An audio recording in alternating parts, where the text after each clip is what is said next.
삼성이 알면 나도 안다. 대국민 정보격차에서 프로젝트 눈치 안 보고 하이킥 시작하겠습니다. 출연자부터 소개하죠. 자, 오늘 하이킥에 처음 나오셨습니다.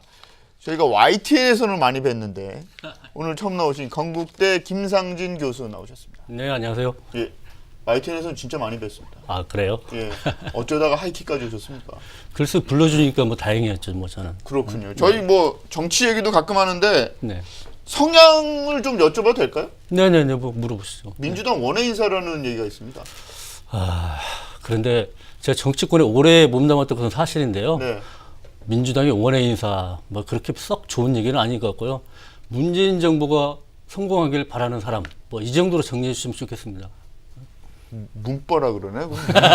네, 알겠습니다. 자, 오늘 기대하고요. 하이킥의 브레인, 하이킥의 머슬 최, 네, 현대경제원 경제연구원 최양호 고문 나오셨습니다. 네, 반갑습니다.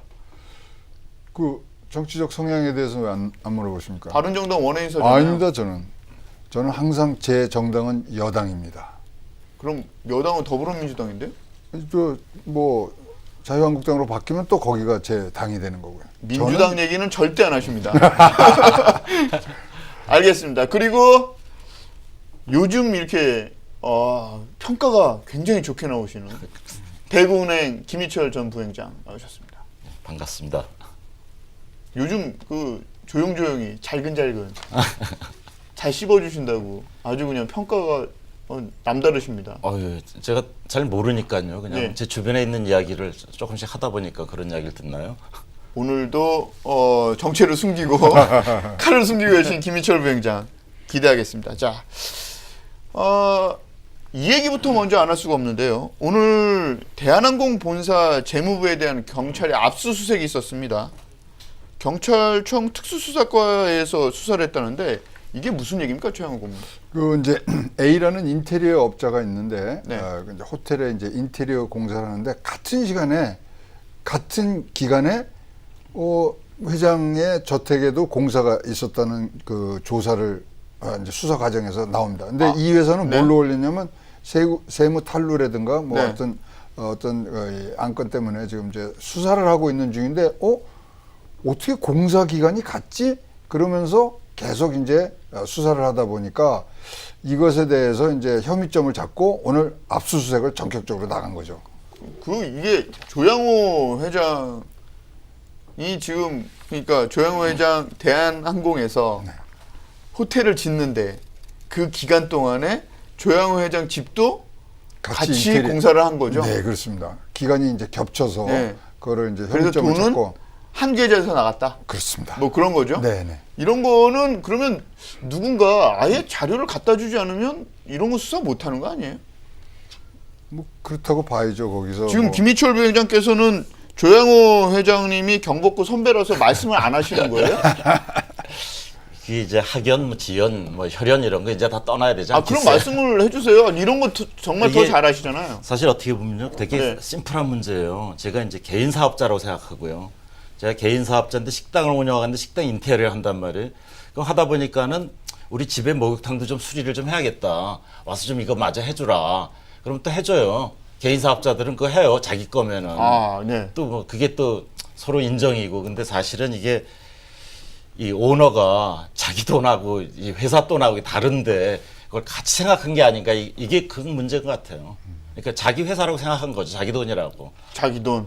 그러니까 그런 문제가 나오겠죠. 이 대한항공은 이게 언제적 생각을 하고 있는 겁니까? 아니 근데 뭐 우리가 뭐 최근에 큰 예를 보면 관저에서 뭐 나란 일도 보시는데 뭐 저택에서 회장님이 그 큰 기업을 운영하시려면 뭐 저택에서 근무하는데 그런 지금 옹호하시는 거예요? 뭐 그럴 수도 있다는 거죠. 이게 근데 김상진 대한항공 우리에게 가장 그렇게 큰 상처를 줬던 사건이 하나 있었죠. 대한항공 땅콩이요. 예, 회항 사건. 네. 그 따님이 이제 문제를 일으켜서 그런 사건들도 있었는데 이게 이제 누적이 되고 대한항공이라는 어떤 기업 자체가 우리 사회에 있어서 어떤 재벌의 문제에 이번에 이번 정부의 첫 시발로 지금 수사에 들어가는 것 같아요. 그러니까 대한항공으로서는 상당히 이제 긴장해야 될 상황 같습니다. 보니까요. 특수수사과가 수사하면 이게 증거가 명확하지 않으면 특수수사과가 그렇죠. 치고 들어가지 않는다고 그러더라고요. 근데 진짜로 우리가 아까 좀 말씀하셨지만 회장님이 시켜서 한 거냐 이거예요. 회장님이 그 인테리어 업자 불러서 야 이거 와서 좀 해. 이거는 아니잖아요. 그 회장님이 또 집에 인테리어 하는 거에 대해서는 뭐 회장님의 또 뭐 어떤 명령에 또는 그 건의로 시작된 게 아닐 거니까. 아닐걸요? 동양그룹 현 회장 같은 경우에는 그 부인 되시는 분이랑 같이 그 안에 있는 인테리어랑 거기 있는 그림이랑 그런 걸 직접 다 지시했다고 그러던데요? 거긴 사위니까. 그렇습니까? 여기는 오너고. 현재영 회장은 그렇고 네. 근데 여기는 오너라서 그렇게 네. 했을 리가 없다. 그리고 이제 조양호 또 옹호하시는 거예요? 아니 이건 뭐 조양호 회장님의 평소 성품으로 봐서 뭐 굉장히 다정다감하시고 그리고 디테일까지 하시지만 이런 것까지 하실 성품은 아닌 것 같고 뭔가 하여튼 누군가가 마침 하니까 하는데 물론 이건 횡령 배임입니다. 네. 그거 그러니까 저는 쟤는 이제 다른 관점에서 봐요. 예, 그러니까 김민철 행장. 금액이 사실 보니까 한 10억 정도밖에 안 되더라고요. 10억이면 일반인들한테는 엄청 그렇죠. 큰 돈입니다. 그렇지만 대한항공 회장님으로서 뭐 10억 정도 때문에 이 망신 당하고 이것 때문에 뭐 세무조사 당하고 이거 생각은 안 했을 거예요. 근데 다만 아까 말씀드린 대로 그냥 편하게 생각한 거죠. 이 형 할 때 우리 것도 해 이렇게. 그러니까 그게 이제 예전에 그 도덕적 불감증 시대가 그대로 내려와 가지고 어디까지가 도덕적 기준인지 기업의 윤리인지 이게 아직 정착이 안 됐다는 이야기죠. 지금 정신을 바짝 차려야 되거든요. 대기업 오너들이 특히 앞으로 이 시대에서 까뜩이나 갑질 문화 때문에 지금 문제가 되고 하는데 도덕적 윤리 기준을 굉장히 단호하게 세워야 돼요. 근데 그걸 너무 무심하게 봤던 거죠. 야, 김민철 부회장께서 이제 경복고 모임에는 안 가시는 거 그렇게 결정하신 것 같습니다. 근데 그 A 인테리어 회사 세금 탈루나 뭐 그런 문제로 조사를 받던 그 A 인테리어 회사가 또 삼성 이건희 회장 한남동 자택 공사도 했다면서요. 그래서 거기서 또 뭐 거기는 이제 한남동 예, 수표의 비밀이라는 그런 내용의 이제 기사들이 그렇죠.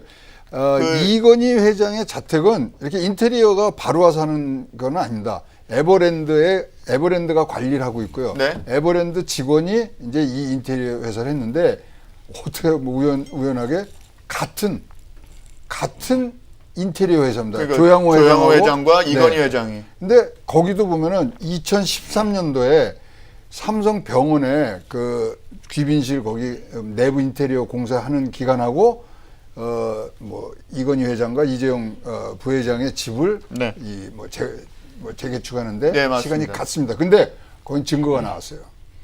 삼성병원에서 지급한 수표가 2013년도에 공산이 있었습니다. 2010년도에 모 은행에서 발행한 수표고요. 네. 같은 날 같은 지점에서 나온 수표가 같이 일련 번호도 연달아 돼 있는 수표가 또 이재용 이건희 회장의 공사비로 같이 나옵니다. 네. 그래서 또 거기서 혐의점을 잡고 지금 이거는 5월 말쯤에 네. 이제 사실 이제 수사라든가 조사가 시작이 돼 있는 상태인데 A 인테리어가 또 조양호 회장 집 그 공사에 지금 연루가 돼 있는 것까지 해서 참 어떻게 지금 뭐 이 두 사건이 연계되는지 모르겠습니다만 하여튼 지금 흐름은 굉장히 우리가 합리적 의심을 하고도 남을 수 있는 그런 사태까지는 와 있다 그렇게 보시면 되겠습니다. 그렇군요. 그 A 인테리어가 좀 그 부잣집들만 찾아다니면서 인테리어를 하는 회사. 그런가 봐요. 뭐 그래서 뭐 다른 이제 이름은 네. 또 몇 재벌이라든가 또 굉장히 고급스럽게 하는 걸로 유명한 것 같은데 네. 뭐 다른 데도 이제 뭐 연루가 돼 있지 않겠습니까? 그러니까요. 그 집만 했겠어요. 그렇죠? 그러니까요. 이거 쉽지 않은 상황으로 막 가는 것 같은데요. 그렇죠. 거기다 뭐 또 삼성에는 또 그 뭐 박물관들 많고 미술관들 많지 않습니까? 그렇죠. 뭐 등등 해서 뭐 이제 이런 것들이 경종을 다시 한번 울릴 수 있는 계기가 돼야 되고요. 뭐 여기서 지금 이거 갖고 이제 재벌을 우리가 이 재벌이 사업하는 거랑 너무 연계시키는 거는 또 선을 그어야 되는데 일단 제목은 횡령 배임입니다. 회사 돈을 쓴 거니까. 그렇죠. 그렇죠. 그리고 근데- 이건희 회장 같은 경우에는 그게 또 그 선대 회장의 이병철 회장의 상속이 차명으로 된 비자금 아니냐 이런 얘기까지 지금 나오고 있고요. 거기다가 이제 그 뭐 이상한 그 비디오 나온 집에 그렇죠. 이 이건희 회장 이건희 그 성매매 동영상 그거 네, 얘기하는 거죠? 거기가 네. 그 찍혔던 장소의 주택의 전세금 그것도 지금 이제 어디 출처가 지금 그렇죠. 안 나왔지 않습니까? 그런데 그거는 여기 다 비교를 해봐야 이게 됩니다. 진짜 재밌는 게 말씀드리지만 그 성매매 의혹 동영상이 나왔던 그 빌라를 빌린 장본인인 김인 삼성 SDS 전 사장은 아예 그 자기 도장이 뭐 도용된 것도 모르고 있었고 그런 식으로 재벌들이 하게 되니까 자꾸 재벌 개혁에 대한 그 사회의 요구가 나오는 거 아니겠습니까? 그렇죠? 김상진 교수님. 네네네. 그렇죠. 우리 사회 재벌들의 문제가 뭐 어제 오늘의 일은 아니라고 생각이 들어요. 그동안에 뭐 여러 가지 문제들이 발생이 됐었죠. 우리 사회의 갑질 문화들, 극복해야 될 문화들인데 이번 이제 대한항공을 시발로 해서 이 재벌들에 대한 수사가 들어가게 될 것이라고 봅니다. 그리고 이 재벌들이 이제 문재인 정부가 출범하면서 일자리 창출을 비롯한 여러 가지 문제들에 이제 협조를 하느냐 안 하느냐 이러한 이제 시발점의 사건이 바로 이제 대한항공부터 시작되지 않나 싶어요. 한번 지켜봐야 될 일 같아요. 알겠습니다. 그건 지켜보고요. 네. 추미애 민주당 대표의 목 자르기 발언 어떻게 보셨습니까? 훅 들어왔습니까? 추미애 대표가 이제 어제 목 자르기 발언을 하고 오늘은 네. 형사법상 미필적 고의에 해당된다. 머리 자르기 발언이죠. 예. 머리 자르기. 발언이죠. 그렇죠. 목 자르기 아니라 머리 자르기. 큰일 날 뻔했네요. 예. 오늘은 이제 미필적 고의에 해당된다 이런 얘기를 했는데 네. 미필적 고의라는 말이 이제 범죄 사실이 발생할 가능성을 인식하고서 한 행위를 말하지 않습니까? 그렇기 때문에 국민의당에서 이것이 범죄 사실인 것을 인지를 하고 행위를 했다면은 이것은 형사법적으로 처벌이 가능하다. 그러니까 어제 국민의당에서 사과해라, 뭐 사퇴하라 이러니까 오늘도 추미애 대표가 더 세게 나가버린 거죠, 이게. 그렇죠. 지금 상황이 이제 오히려 받아쳐서 더 세게 나갔는데. 이유미 조작 사건에 관련해서요. 네네. 그런데 이제 이게 추미애 대표의 평소 정치적 스타일의 상황인 것 같아요. 평소가 맞습니까? 평소 촛불 집회 이후로 막 많이 변한 거 아니에요? 그렇지 않고 추미애 대표의 별명이 추다르크 아닙니까? 네. 잔다르크가 누굽니까? 영국과 프랑스의 그 백년 전쟁에서 잔다르크가 프랑스를 이제 구원한 여자 전사란 말이죠. 거기에서 이제 빗대서 별명을 추다르크라고 그러는데 추미애 대표는 그동안 정치를 하면서 싸우면서 커온 정치입니다. 그러니까 끊임없이 야당일 때는 여당을 공격하면서 커왔고요. 그리고 뭐 노무현 대통령이 열린우리당을 창당해서 갔지만은 가지 않고 꼬마 민주당을 지켰죠. 그렇죠. 그리고 환노위원장을 할 때도 노동법을 여당의 안을 갖다가 본인의 소신과 원칙으로 그걸 통과를 시켰단 말이죠. 이랬듯이 이제 자기의 소신과 원칙을 가지고 이것을 지금 임하고 있는 것인데 그런데 추미애 대표이기 때문에 당 대표이기 때문에 이게 문제이지 정치인 추미애로서는 이게 뭐 크게 될 문제는 아니거든요, 사실은. 아니 근데요. 꼬리 자르기는 알겠는데 머리 자르기는 뭡니까 도대체? 근데 이제 머리 자르기라는 것은 이제 박지원 대표와 안철수 전 후보를 정확히 지목을 한 거죠.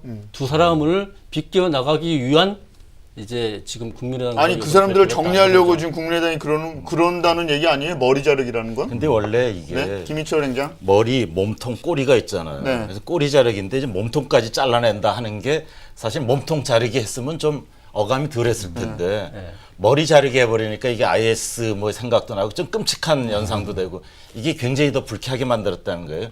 사실은 이야기하고자 하는 건 몸통 자르기나 똑같은 말이잖아요. 근데 이 발언이 나온 네, 장소가 그 이제 우리가 좀 합리적 의심이 가는 게 아까 미필적 고의 말씀하시면 최고회의 의원 석상에서 한 거기 때문에 이거는 우리처럼 뭐 팟캐스트하고 뭐 방송하다가 뭐 우발적으로 나온 얘기가 아니라 완전히 계획하고 이거를 작심하고 나오신 거란 말입니다. 그러기 때문에 문제가 되는 거죠. 그래서 지금 추다르크 얘기를 하지만 이제 이렇게 막말하시면 추다르크가 아니라 추테르테가 되는 거예요. 네. 두테르테를 그렇죠. 네. 뭐 그렇게 가는 거고요. 사실 뭐 이 세탁소집 네. 이남 이녀의 이녀거든요. 대구에서. 그래서 이렇게 굉장히 이제 뭐 잘 경북여고 나오고 이제 한양대를 나오시지만 처음에 97년도에 광진을에 출마하실 때 뭐라 그랬냐면 이 대한민국의 썩은 정치를 세탁하겠다 그랬는데 이런 막말로 지금 오염을 시키고 계시단 말입니다. 광진을 얘기하지 마십시오. 지금 김상진 교수께서 광진을에 지난 그렇죠? 추미애 대표랑 경선하셨죠? 아, 뭐 그것까지 어떻게 밝히게 됩니까? 이거?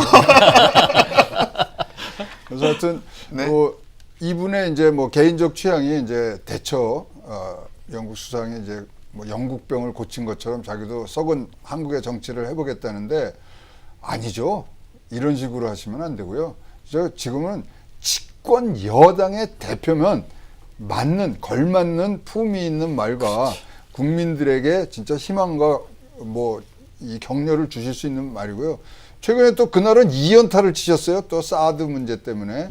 근데 집권 여당으로서의 이제 무게감을 가지신 얘기들을 해주셔야 돼요. 지금 뭐 정상회담 가 계신데 대표로서 그런 책임 없는 얘기들을 하시면은 제가 우리가 좀 정치는 잘 몰랐죠. 모르는데 예, 김민철 정치 뭐 정치인들이 어떤 행보를 취하는지 잘 평소에 관심 없는데 제가 보니까 또 존재감을 좀 나타내고 싶어하는 게 아닌가 생각이 들어요. 촛불 때도 그런 얘기가 많았어요. 왜냐하면 지금 그 문재인 대통령의 그 지지율이 너무 높아요. 83% 이상 되잖아요. 그러다 보니까 여타 정치인들이 존재감이 없어요. 그리고 여당 자체 내에서도 그러면 대표의 존재감이 묻혀버리는 거죠. 그러니까 나도 있다 하는 걸 이렇게 내세우려고 하다 보니까 또 과거의 성향대로 좀 강한 발언을 하다 보니까 이제 헛발질한 게 아니냐 이거죠. 그러니까 야당일 저는- 때는 오케이. 그러니까 그렇죠. 네. 근데 저 지금 그 뭐- 아니죠. 예, 김상진. 제가 보더라도 솔직한 제 심정으로도 뭐 이 정도의 내용은 이제 당 대변인 정도가 성명을 발표해서 했다면은 뭐 사실은 뭐 큰 문제가 될 이유가 없죠. 근데 이제 당 대표는 야당과 협치를 해야 하는 이제 최종 결정권자이죠. 이제 그 사람이 이렇게 먼저 치고 나가니까 이게 이제 문제가 되는 건데, 근데 추미애 대표의 발언 자체가 근본적으로 문제가 되는 것은 저는 아니라고 봐요. 이건 뭐 정치인이 왜 그렇죠? 이 정도면은 이 정도의 사람들은 정치적 수사로서 얼마든지 저는 할 수 있는 거라고 생각하고요. 국민의당도 실제로 공격을 받을 만한 내용이죠. 사실상 국민의당으로서는 큰 잘못을 저지른 내용이고 정치적 공격을 받아야 될 내용이죠. 그런데 추미애 대표가 이제 이런 얘기를 해서 문제가 되는 것은 지금의 정국 자체가 뭐 장관 청문회 보고서 채택도 아직 안 됐고 네. 추경도 아직 통과가 안 됐고 뭐 이런 상태 속에서 야당의 협조가 아주 절실한데 그나마 제일 먼저 협조를 얻어야 될 게 국민의당인데 예? 과연 국민의당을 이렇게 공격하고 될 일이냐 이거죠. 그러니까 이게 문제라는 거죠. 사실은. 그러니까 뭐 네. 아니 우상호 원내대표가 얘기한 거는 기억 안 나세요? 어떤- 합쳐야 된다고. 예? 그거는 그럼 지금 그런 얘기가 막 이렇게 나오고 이렇게 추 대표가 그런 머리 자르기 이야기를 막 하면서 계속 국민의당을 압박하는 거는 당을 깨버리고 정말 합치려는 민주당의 그 속내가 있는 거 아니에요? 그렇죠. 국민의당으로서는 그러한 의심이 뭐 충분히 있을 거라고 봐요. 그리고 민주당 내에도 뭐 일부는 그런 생각들을 가지고 있을 거라고 생각하고 추미애 대표가 그것을 목적으로 해서 국민의당을 깨기 위해서 뭐 이런 발언을 했다고 생각지는 않는데요. 네. 그렇지만은 아마 지금 근데 흐름은 그렇게 가고 있잖아요. 내년도 이제 지방선거에서 네. 국민의당이 만약에 일정 정도 당선이 돼서 살아났다면은 지금의 여당은 그대로 이제 분열되어 있는 상태로 지속이 되기 때문에 국정 운영에 어려움이 있죠. 그렇기 때문에 지방선거 전에 국민의당이 뭔가 와해가 돼가지고 이게 정리가 돼버린다면은 굉장히 좋은 상황이죠. 와. 더불어민주당으로서는. 그런데 그것을 목적으로 해서 지금 추미애 대표가 뭐 발언을 하고 그런 것들은 아니라고 생각이 들고요. 네. 복잡하네요. 그러니까 아까 추미애 대표님이 할 이야기가 아니라 김상기 교수님 해야 될 이야기 추미애 대표가 하는 바람에 문제가 된 거네요. 그러니까 국민의당은 뭐 국민의당은 의총까지 열고 이제 더 이상 그렇죠. 협조하지 않겠다 이렇게 딱 손 들어버린 거 아니에요? 예. 이렇게 되면 뭐 아무 일도 못하는 거 아니에요? 사실은 살짝 화해 제스처를 취한 건데 그렇죠. 그리고 살짝 이렇게 협치의 모습을 보였는데 맞습니다. 오히려 꺼버렸단 말이죠. 그렇죠. 추미애 대표가요. 추미애 대표로서는 이제 국민의당 필요 없다 예. 뭐 이렇게 생각하는 건가요? 아니요, 정치적 부담이 상당히 될 겁니다. 이상이 이제 문재인 대통령이 이제 들어와서 국내 정치를 딱 보면은 얼마나 머리가 아프겠습니까? 외국에서 아니 그러니까 거기서 뭔가 갈 때도 머리 아팠는데 예.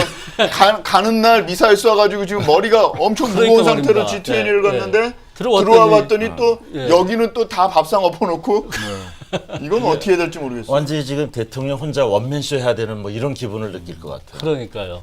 근데 이것을 이제 해결해 줘야 되는 게 사실 추미애 대표인데 추미애 대표가 당에서 이제 대통령을 이렇게 보위해주고 떠받쳐주고 이러면 이제 문제를 해결해주는 쪽에 당이 돼야 되는데 문제를 더 꼬이게 만드는 당사자가 돼버렸다는 것은 추미애 대표한테 상당한 정치적 부담이 되겠죠. 이게 그렇다고 지금 뭐 그냥 사과하고 넘어가기도 그렇고 그렇잖아요. 아니 뭐 대표가 사과하고 됐고. 대표직 사퇴하고 서울시장 출마하면 되죠. 뭐. 그 생각하는 거 아니에요? 머리도 아파 죽겠는데. 그러면 이 사태에 가장 지금 웃고 있는 사람들은 자유한국당하고 뭐 웃기보다는 그래도 이제 이 전국이 난국이 되는데 뭐 소위 말하면 국정 운영까지만 전국 운영에 대해서 일단은 한 목소리를 낼 수가 있는 부분이기 네. 때문에 이제 뭐 반사 이익을 지금 얻는 거는 야당이란 말입니다. 자유한국당이 제일 그렇죠. 거기다 이익을 얻은 거죠 지금. 네, 거기다 이제 명분도 쓰고 그다음에 이제 국회 일정이 뭐 의사 일정이 다 이제 소위 말하면 망가져 그렇죠. 버리니까. 완전 망가졌잖아요. 그래서 자유한국당 엑스맨이냐 그랬던 이야기가 그러니까 나왔잖아요. 그 얘기예요. 그래서 홍준표 대표랑 팔짱 낄 때부터 알아봤어야 되는데 그렇죠. 추미애 대표가 팔짱 낄 때 그거였군요. 난 그렇죠. 난 이렇게 할게.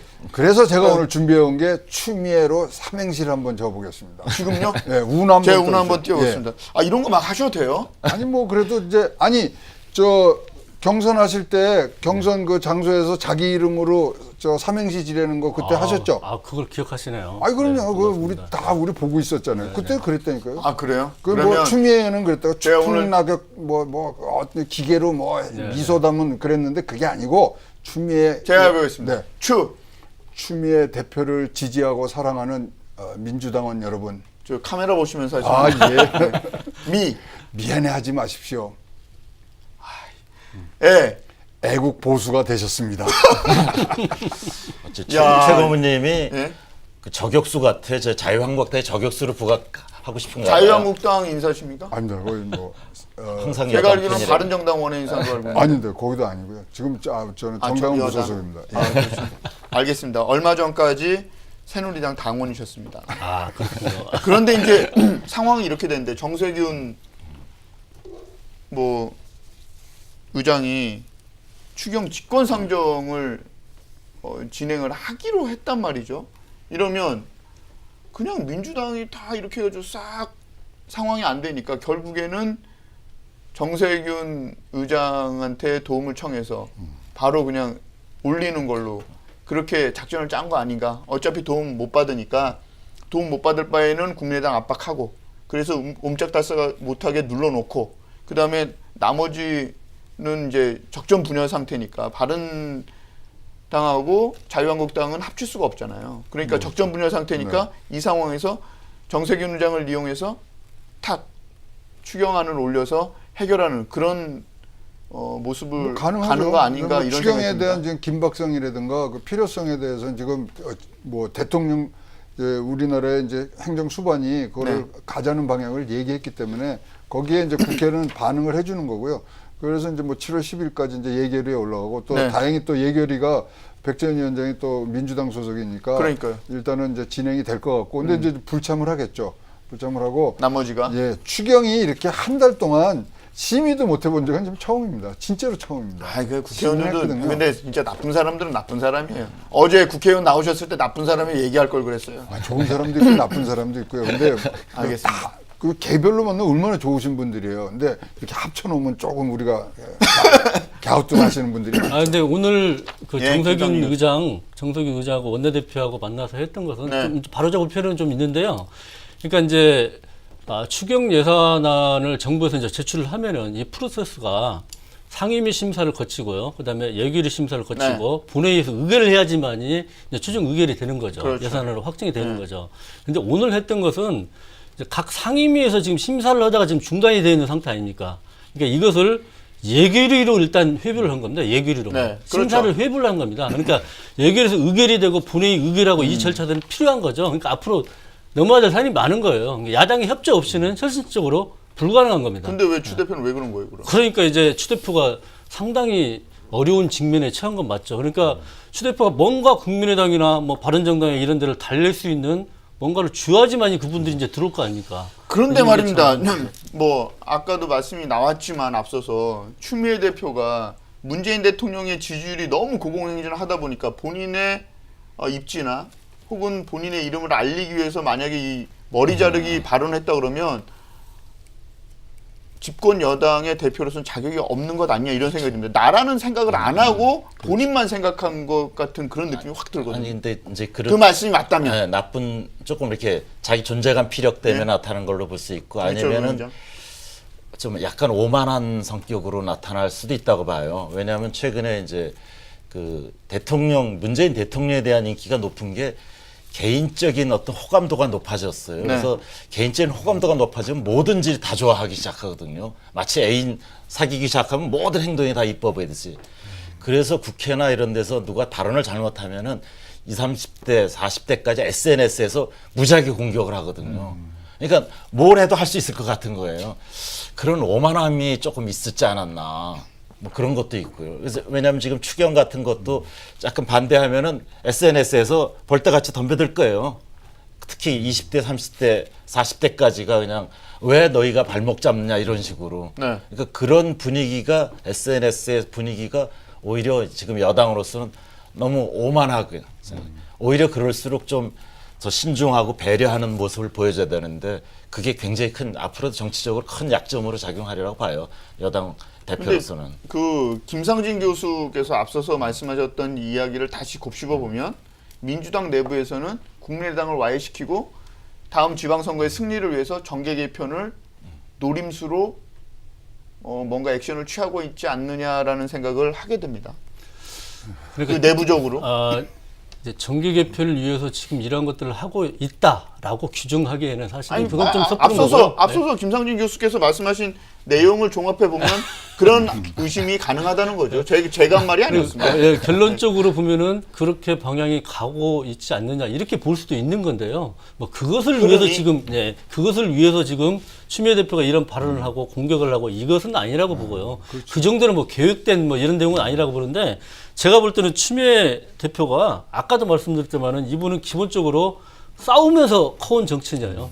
공격하면서 커온 정치이기 때문에 이번에도 자기의 원칙과 소신으로 봤을 때는 국민의당은 굉장히 잘못한 정당이죠. 그러니까 본인의 얘기를 한 거죠. 그냥. 질렀는데 이것이 본인이 이 전국을 풀어야 될 더불어민주당의 대표라는 인식이 먼저 와야 되는데 그것보다는 자기의 정치인 개인으로서의 원칙과 소신을 주장해버렸단 말이에요. 그러니까 이것을 어떻게 다시 주워 담을 수도 없고 지금 참 난처한 상황인 것이 그런 사실인 것 같아요. 근데 과거에 돌발 행동을 좀 하셨어요. 왜냐하면 당대표 되자마자 전두환 대통령 예방 간다고 상의 안 하고 그냥 갔다 오지. 뭐 가지도 못했죠. 그다음에 저 탄핵 국면 들어가면서 뭐 1대1 영수회담 제안했는데 그것도 바로 그 오후에 이제 제가 그랬죠. 그렇죠. 아까 말씀하신 환노이 사건. 그때는 저기 민주당 사람들 출입을 아예 봉쇄하고 저 신한국당 그렇죠. 사람들하고 네, 그냥 맞습니다. 통과하셨는데 그러고서 2개월 동안 당원 자격정지 그렇죠. 당했고요. 근데 그다음에 당 팔아먹었다고 욕 많이 먹었죠. 그다음에 그렇죠? 너무 웃으시니까. 노무현 탄핵을 찬성해서 했잖아요. 그랬고 저 삼보일배까지 나갔고 그렇죠. 탄핵 전문이세요. 뭐 요번 탄핵할 때도 아주 뭐 선봉에 쓰셔서 한 거. 그러니까 자기의 생각도 있지만 굉장히 돌발적인 행동도 많이 하신 것 같아요. 근데 진짜로 이제 집권 여당의 대표로서의 진중함과 무게감을 이제는 잡아주셔야 될 때가 됐다고 생각합니다. 근데 뭐 생각해 보니까 야당에는 홍트럼프 있죠. 이제 뭐 여당에는 추테르테 있죠. 이거 볼만할 것 같은데요. 이 상황이 되면 이거 뭐 문재인 대통령 아무것도 못할 것 같은데요. 그럼 이제 70%, 80% 가면 뭐 합니까? 국회에서 아무것도 못하는 상황으로 다 밥상 엎어가지고 다 그냥 엉망진창으로 만들어놨는데. 뭐 정청래, 강용석 등 다 이제 입심 센 사람들이 다시 다 여의도로 집합해야죠. 그럼. 정청래, 강용석이요? 예, 등등. 제가 그러면 두 분 한번 어떻게든 한번 모셔보겠습니다. 김상진 교수님 어떠십니까? 지금 이 상황을 보면 어떻게 보면 방금 전에도 말씀하셨지만 문재인 대통령의 성공을 위해서 날 기원하는 사람이다. 그리고 민주당 인사는 맞잖아요. 네. 그런데 지금 민주당 인사가 보시기에 이 민주당이 가는 길이 맞다고 보시는 거예요? 민주당이 오늘 어떻게 하다 이런 날 서로 참 곤혹스럽습니다. 곤혹스러운데요. 네. 그 민주당이 이제 국회에 과반수 정당을 하지 못하고 있기 때문에 국정 운영을 위해서는 뭔가 야당과 협치를 할 수밖에 없는 조건이죠, 사실은. 네. 어느 정당과는 손을 잡고 이 국정 운영을 풀어나가야 될 텐데 이것을 청와대나 문재인 대통령이 직접 나설 수는 없죠.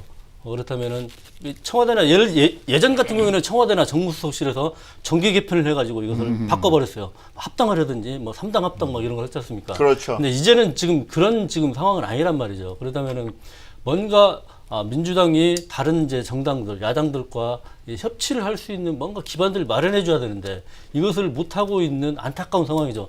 우원식 원내대표가 오죽 답답했으면 기자회견하면서 울었겠습니까? 원내대표가. 그 악어의 눈물이라고 비난도 많이 받았어요. 무슨 그게 뭐 도대체 민주당이 한 게 뭔데 거기 와서 왜 우냐고. 저는 들었는데. 이해가 갑니다. 우원식 원내대표 같은 경우에는 원래 그렇게 눈물이 많으시다면서요. 눈물이 많으시지만은 네. 노력도 그만큼 했거든요. 그러니까 우는 노력이요? 자기도 네, 그만큼 다 자기도 자기도 진짜 진정으로 이렇게 많이 찾아가서 얘기하고 대화하려고 그렇게 했는데 이거 뭐 받아들이지 않으니까 풀리는 문제가 없으니까 기자회견 하면서 어떻게 웁니까 여당의 원내대표가. 그러니까 그 정도로 답답한 상황인 거죠 지금 전국이. 그러니까 이후에 하반기에 이제 9월 달에 정기국회가 열리고 많은 법안들이 처리가 되고 또 내년도 예산이 처리가 될 텐데 문재인 대통령으로서는 국정 운영에 상당한 부담을 가지고 있는 것은 사실이죠. 근데 지금 뭐 앞서서도 또 이야기가 나왔지만 지방선거, 내년 지방선거에 대한 문제 때문에 지금 이런 분란이 나는 것 아니냐 이런 분석들이 계속 나오고 있단 말이죠. 지방선거가 그렇게 중요합니까? 최영호 의원? 일단 굉장히 중요한 이유가 일단은 지금까지 첫 1년에 대한 평가가 거기서 나오거든요. 문재인 정부 여당에 대한 평가를 그렇죠. 뭐 그때 받는다는 거죠. 예, 근데 그 평가를 인해서 진짜 여의도에는 큰 정계 개편이 있을 수가 있습니다. 뭐 예를 들어서 어떤 개파 정치가 없어진다든가 또 어떤 무슨 누구 사람의 이름으로 따라서 만들어졌던 개파들이 해체가 된다든가 그래서 거기다가 특히 내년 6월 달에는 뭐가 있습니까? 개헌이 있지 않습니까? 그렇죠. 그렇기 때문에 그 분수령을 넘어가는 데까지의 전국 운영을 누가 잡고 가느냐 이거는 굉장히 향후 10년을 진짜 좌지우지할 그런 순간들이기 때문에 지금 그 싸움이 굉장히 센 거죠. 지방선거를 통해서요. 지방선거를 통해서 만약에 지금 문재인 정부와 더불어민주당이 패배했을 경우에는 이후 전국을 풀어나가는데 굉장한 어려움에 처하게 되죠. 가뜩이나 그 의심의 눈초리로 이렇게 보고 있는 이 상황인데 말이죠. 그렇죠. 곧바로 레임덕이 올 수도 있는 그런 상황이 그 되거든요. 정도입니까? 그럼요. 그렇게 들어갈 거는 부담이 될 거고요. 야당으로서도 마찬가지죠. 야당도 지방선거를 통해서 만약에 완패를 했을 경우에는 다시 살아날 수가 없는 상황이죠. 지금 이제 대통령 선거에서 완패를 하고 나서 이것을 이제 다시 한번 정비를 하려고 그러는데 굉장히 어려움에 처하게 되죠. 요즘 민주당 쪽인 줄 알았더니 민주당 패배한다고 예언하시네. 저는 아닙니다. 저는 지방선거에서 민주당이 압승할 거라고 예상합니다. 왜냐하면 지금 현재 민주당에 대한 지지도가 굉장히 높아요. 네. 그렇죠. 그리고 다른 50% 당에 대한 게 정도 되죠. 제일 야당이라고 하는 게 10% 수준이란 말이에요 지금. 제일 야당은 바른정당입니다. 아 그런가요? 자유한국당을 제가 잘못 알아요. 제가 원래 정치에 대해서 관심이 없어가지고. 근데 이게 너무 비교가 되니까는 사실 큰 정계 개편보다도 지금 각자 살아남으려고 하는 몸부림이 있는 것 같아요. 제가 보기엔 정치인들이 각자 아무도 존재감이 없어요. 너무 약한 거예요. 그러니까 뭔가 나도 튀고 싶은 거예요. 그럴 때 그건 알겠는데 왜 추 대표가 그러냔 말이에요. 그건 잘못한 거죠. 트럼프가 하는 건 알겠는데. 그러니까 여기서 이렇게 지금 협치라는 게 원래는 같이 힘을 합쳐서 잘 다스린다는 게 협치잖아요. 근데 지금의 한 건 사전에 좀 협의하고 우리 같이 이렇게 분위기도 좀 서로 만들어서 하자 이런 게 협치인데 지금의 협치는 저쪽 상대방 배려하는 협치도 좀 필요한 것 같아요. 이쪽 입장도 좀 살려주는. 그런데 말입니다. 우리가 상황을 잘 생각을 해보면 말이죠. 지금 바른정당은 한 분이 지금 탈당을 하겠다는 상황이잖아요. 그렇죠? 그럼 20석이 무너지니까. 그렇죠. 뭐 교섭단체 그렇죠? 요건이 이제 안 되는 거죠. 네. 그러면 심각한 문제가 생기는 거죠. 바른정당은. 심각한 정도가 아니라 뭐 거의 무너진다고 네, 보면 그렇죠. 지금 잘 보시면 보수 진영에서는 어떻게 보면 정계 개편이 일어나면 그쪽은 자유한국당하고 빨리 합칠 수 있는 그런 계기가 마련될지도 모른다는 그런 상황으로 가는 거고요. 그럼 민주당 입장에서는 국민의당을 흔들어서 여기를 깨야 그런 양분 구도가 만들어지는 것 아니냐. 그러면 정계 개편이 이루어진다고 한다면 저쪽이 되기 전에 상황을 빨리 만들어야 되겠다.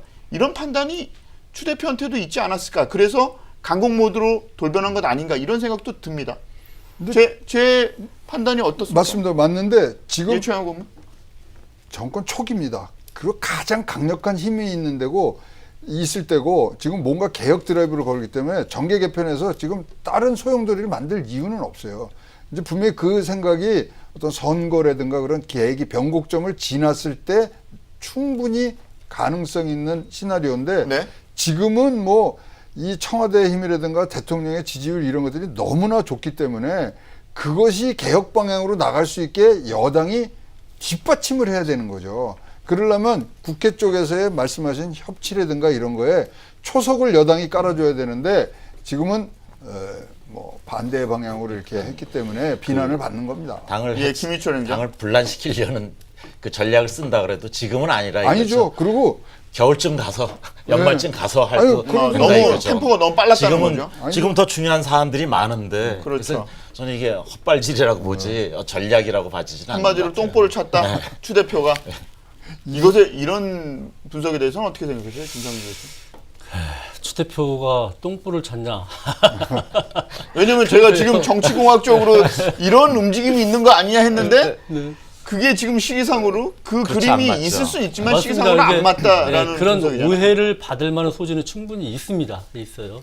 국민의당 같은 경우에는 내년 지방선거에서 살아남지 못하면은 당연 앞으로 존재감이 없어지고 뭐 그건 와해가 될 수밖에 그렇겠죠. 없죠. 그리고 네, 이번 맞습니다. 이유미 사건이죠. 조작 사건. 이유미 네. 조작 사건을 계기로 해서 국민의당은 지금 존폐 위기에 처해 있는 상황이죠. 사실은 그렇기 때문에 그런 이제 전망들을 해보는 것은 뭐 당연하다고 봐요. 근데 추미애 대표가 지금 정계 개편을 위해서 이런 발언들을 하고 국민의당을 와해시켜 가려고 한다. 이것은 아닌 것 같아요. 이것은 아닌 것 같고 추미애 대표가 근데 만약 국민의당은 정말 엄청나게 반발하고 있습니다. 그렇죠. 국민의당으로서는 그럴만해요. 그럴만해요. 진짜로 이유미 사건으로서 안철수 전 후보는 정계 은퇴를 해야 될지도 몰라요, 사실. 그리고 박지원 대표도 책임이 없다고도 할 수도 없는 거고요. 그러니까 굉장히 큰 진짜 난관에 처해 있는 것이죠. 근데 불난집에 부채질한다고 우리하고 협치하자고는 이 여당의 대표가 이렇게 얘기를 하니까 얼마나 화가 나겠어요. 저는 이해가 돼요. 국민의당의 입장으로서는 충분히 그렇게 이해가 되는데 그렇다고 해서 추미애 대표 혼자 정계 개편을 위해서 지금 국민의당을 와해시키려고 뭐 이렇게 해보지는 않습니다. 국민의당이 이해가 되는 게 아니라 국민의당으로서는 좋은 기회를 오히려 그렇죠. 맞이한 것 같아요. 그러니까요. 왜냐면 가만히 있었으면 조용히 지금 사그러질지도 모르는데 그래 시키는 대로 했어야죠. 이게 딱 나와주니까 오히려 반격의 기미가 나온다. 그렇죠. 그러면서 그럴 수도 있죠. 오히려 동정표를 얻을 수가 있어. 맞습니다. 세상에 머리 자르기 뭐 이런 게 굉장히 섬찟하게 느껴지고 거기서 IS냐 뭐 이런 이야기가 오히려 국민의당이 오히려 조용히 추미애 대표가 조용히 해가지고 차분차분하게 갔으면 오히려 더 코너에 몰릴 거를 지금 그렇죠. 기회를 잡아버린 게 그러니까 정윤의 사건이에요. 내용이 문제가 아니라 그렇죠. 바깥으로 외부로 나간 게 문제가 되는 것처럼 이게 완전히 포인트가 달라져 버렸죠. 전국을 뒤엎어버리는. 그래서 이런 것들이 사실 이제 추미애 대표가 이런 얘기하는 건 사실 2등 전략이에요. 그게 왜냐하면 무슨 말입니까? 이런 뭐 이 과격하고 뭐 사회적으로 이슈가 되는 얘기를 하는 거는 2등일 때 1등 되기 위해서 그렇죠. 한번 흔드는 거지. 네. 1등은 그대로 가는 게 1등은 좋은 거거든요. 그러니까 점잖게 무게감 있게 하셔야 되는데 9년 만에 다시 정권을 잡으시면서 이 조금 촉이 떨어지셨는지 2등 전략을 또 한 번 써보셨는데 이번엔 잘 안 통하신 것 같습니다. 그 추미애 대표가 자꾸 이 머릿속에 제가 생각이 나는 게 서울시장에 대한 그 열망이 크다는 얘기를 들었단 말이죠. 그러면 문재인 대통령이 지금 베를린에 가서 북핵 문제 때문에 골머리를 썩어가면서 각국 정상들을 만나고 간신히 뭐 크게 얻는 건 없겠지만 미봉하고 들어왔는데 한국에 들어와 봤더니 이대로 가서는 문재인 정부가 아무것도 못하게 됐으니 추미애 대표한테 서울시장 자리를 공천을 그쪽에다가 뭐 힘을 실어줄 테니 대표 자리를 좀 물러나시면 어떻겠습니까? 뭐 이런 딜을 하진 않을 거예요. 어떻습니까? 김상진 교수. 하도 머리 아프니까. 아이, 그러니까 참 정치는 상상이죠. 그렇게 상상은 가능한데요. 네. 너무 크게 웃으셔가지고 제가 민망합니다. 근데 문재인 대통령이 서울시장 공천을 주는 건 아니고 알고 있습니다. 주는 건 네. 아니고 어차피 당원들 선출의 절차를 통해서 서울시장을 이제 뽑을 텐데 그 당원들의 70%가 문재인 대통령을 지지하고 있죠. 네. 물론 그러겠죠. 네. 문재인 대통령 지지할 텐데 네. 추미애 대표가 뭐 그게 없겠습니까? 본인의 정치인이 더욱더 큰 정치를 하고 싶은 욕심이 없겠어요? 당연히 있겠죠. 당연히 있을 텐데 이번 발언 자체가 과연 본인한테 그만큼 도움이 될까 할 때는 그렇게 도움이 되지 않을 것 같아요. 이게 추미애 대표가 서울시장을 목적으로 해서 이런 발언들을 하고 이것은 너무 그거는 뭐 그거는 목적으로 해서 그런 게 아니라 제가 볼 때는 문재인 대통령이 네. 그러니까 민주당의 대표가 너무 머리 아프니까 차라리 좀 서울시장 다니시라고. 근데 저는 네. 이제 반대로 봐요. 추미애 하지 않을까? 대표가 뭐 이런 생각까지 이런 해보는 거죠. 발언을 해가지고 이런 결과가 나라는 걸 예측을 못하고 네. 오히려 내가 내 힘으로 저쪽 목을 조이리라 네. 이게 굉장한 그 파워를 발휘하리라 하는 게 이제 역풍을 맞은 거라고 봐요. 그러면 그렇게 생각하는 더 거죠. 문제 아니에요? 저 잘못 네, 짚은 거 아니에요. 본인의 그 힘이 거기까지 미칠 거다 이렇게 생각하는 건 그래서 정말, 이번 기회에 정말 오판인 것 같은데. 훨씬 더 힘들게 만들어 보자 하고 밀어붙였는데 이게 거꾸로 역풍을 맞은 거죠. 그래서 단어도 좀 굉장히 자극적인 단어, 머리 자르기 막 이렇게 탁 했는데 이게 역풍을 맞은 거죠. 저는 그렇게 봐요. 왜냐하면 거기에 그렇게 고도의 전략이 있었을까 하는 거는 아닐 것 같아요. 제가 볼 김상진 때는요. 교수. 제가 볼 때는 그 최고위원 회의에서 이제 모두 발언을 이제 쭉 돌아가면서 하거든요. 그죠. 쭉 돌아가면서 하는데 이제 메시지 팀에서 이제 메시지를 써줬을 거예요.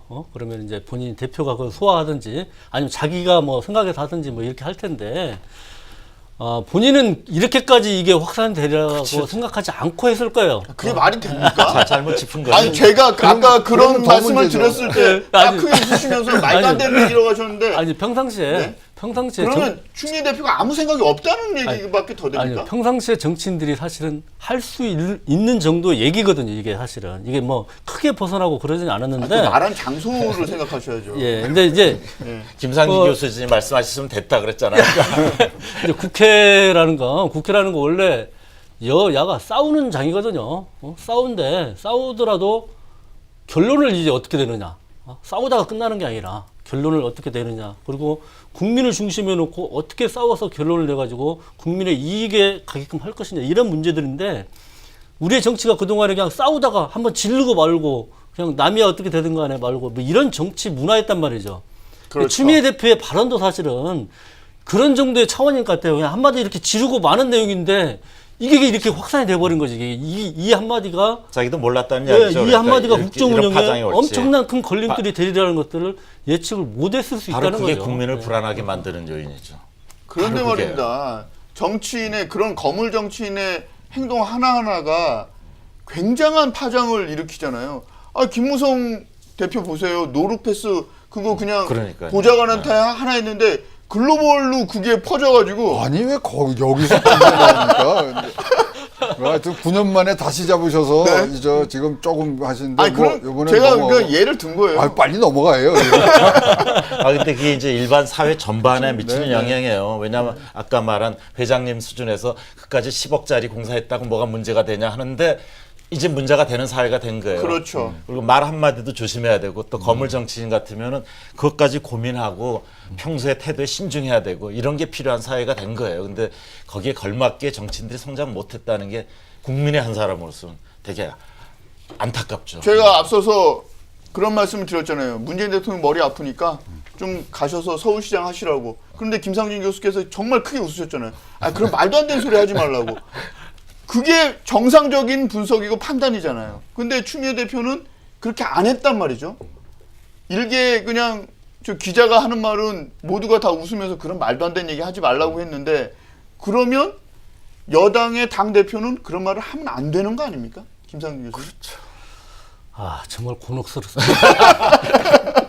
아니면 끝까지 물고 들으시는데 이거. 아니요. 그렇잖아요. 아니, 왜냐면 지금까지 저희가 토론을 해오면서 이 자리에서조차도 어떻게 그런 생각을 할 수 있어? 어떻게 그런 말을 할 수 있어? 라는 핀잔을 들을 정도인데 그러면 여당의 대표는 더 신중하고 그리고 더 대한민국을 위하는 발언과 행동을 해야 되는 거 아니냐는 거죠. 맞습니다. 이게 공격이 아니고요. 예, 이건 여당- 합리적인 추론이에요 지금. 예, 네. 여당의 대표뿐만 아니라 우리 정치 문화가 그렇게 가야 되는 게 맞죠. 맞습니다. 우리 정치 문화가 진짜 상대에 대한 독설을 하면은 커지는 정치 문화, 네. 큰 정치인이 되는 정치 문화, 뭐 이렇게 가서는 안 되죠. 실제로 정부의 국정 운영에 대한 정책적 내용을 진짜 올바른 얘기를 하고 이런 사람이 커야 되는데 엉뚱한 얘기하고 상대 공격하고 이런 사람이 이제 크는 정치 문화가 형성이 되는 거죠. 추미애 대표도 별 생각 없이 이 얘기를 했다고 손치더라도 이번에는 많이 생각하는 계기가 될 거라고 저는 믿습니다. 네. 많이 생각하는 계기가 된다. 그러면 우리가 앞서서 처음에 시작했을 때 조양호 회장 지금 경찰 특수 수사대의 압수수색까지 막 회사가 받고 있고 아무 생각 없이 10억짜리 그냥 인테리어 한 거고 이건희 회장 뭐 152억 원인가요? 인테리어 하면서 그거 회사 돈 쓴 거 같은 그런 증빙들이 막 나왔는데 뭐 지금 얘기하는 거 그런 거 아니에요. 에버랜드 직원이 그거 한 거다. 근데 삼성 같은 경우에는 최영구 의원께 더 잘 아시잖아요. 에버랜드에서 회장의 일을 맡는 사람들은 가장 엘리트가 맡는 그런 구조입니다. 충성심도 높고요. 그렇죠. 네. 그러면 그런 거 만약에 그럼 그 사람들이 충성심 때문에 그걸 했겠어요? 회장이나 그 일가가 지시를 하지 않으면 그 사람들이 움직이겠냔 말이죠. 그러면서 본인의 책임은 없다. 자기가 다 해놓고 그게 어떻게 그럴 수가 있냐는 말입니다. 뭐 이영선급의 충성심이 나오는 거죠. 그러니까 시키는 대로 했다. 아니 그러니까 시키는 대로 명령을 해서 받아서. 그 사람은 호가호위하고 부경을 누렸을지 모르지만 그것 때문에 대한민국의 5천만 국민들이 고통을 당했던 거 아닙니까? 그러니까 이럴 때 나오는 게 이제 문재인 대통령의 그 말씀 아닙니까? 장강 후랑 추 전랑이라. 장강에 흐르는 뒤에 파도가 앞에 파도를 다 물결을 밀어낸다. 앞으로 사회가 그러면서 전진하는 거죠. 그리고 이번에 적폐청산의 적기라는 게 이런 그 진짜 국민적 지지가 있을 때 이런 잘못된 것들을 한번 또 밀어주고요. 또 그 사이에 또 적폐가 쌓입니다. 그럼 또 밀어내고 그러면서 한 발짝 한 발짝 나가는 게 이게 뭐 우리나라가 진짜 조금씩이라도 더 발전하는 그런 나라로 봐집니다. 부끄러움을 모르는 그런 느낌이 듭니다. 네, 우리나라의 적폐청산 예, 현대 김희철 있잖아요. 회장. 적폐라는 게 지금 보니까 적폐고요. 더 큰 문제는 그게 적폐인지 모르고 있었기 때문에 쌓여온 거거든요. 그래서 그 기준을 빨리 잡는 게 굉장히 중요한 것 같아요. 그러니까 지금 청문회 하면은 통과할 수 있는 사람이 없잖아요. 왜냐하면 그 당시에 도덕적 기준은 그게 문제가 아니었단 말이에요. 그렇다면서요. 바로 그게 적폐거든요. 그러니까 자기가 한 게 갑질이라는 걸 모르고 있었다고. 관행. 그걸 관행이고 뭐 당연히 그런 거고 그렇게 생각했다는데 그의 지금 투명한 기준이 뭐냐 이걸 잡아가는 게 적폐청산의 아주 가장 중요한 문제인 것 같아요.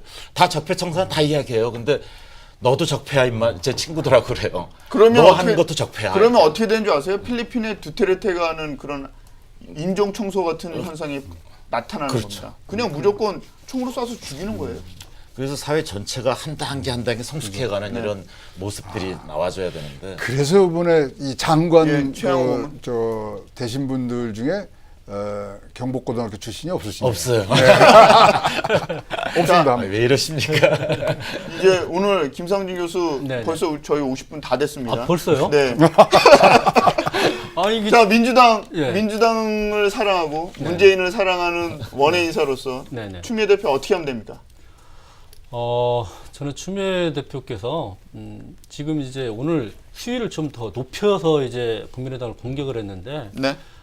이제는 뭔가 좀 껴안을 수 있는 국민의당을 껴안을 수 있는 또 바른정당을 껴안을 수 있는 뭔가 그런 메시지를 준비하고 그리고 그들과 협치를 할 수 있는 내용을 준비하는 게 맞을 것 같아요. 지금은 정계 개편을 목적으로 해서 뭘 휘두르고 일을 시키는 아니라고 보고요.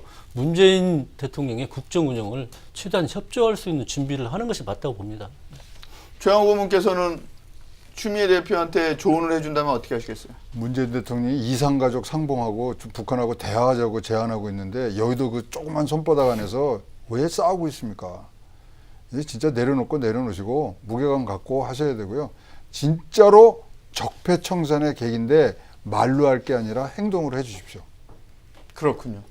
벌써 50분 다 지났습니다. 그렇습니까? 이게 들어가다가 다 끝나는데요, 그냥? 이게? 들어가다 다 끝난 게 아니라 할 얘기 다 한 겁니다. 그렇습니다. 네. 자, 50분 진짜 어떻게 지나간지 모르겠습니다. 주말 잘 쉬시고요. 다음 주 월요일에 저희는 새롭고 신기한 얘기로 다시 찾아뵙겠습니다. 진행의 이영준이었습니다. 감사합니다.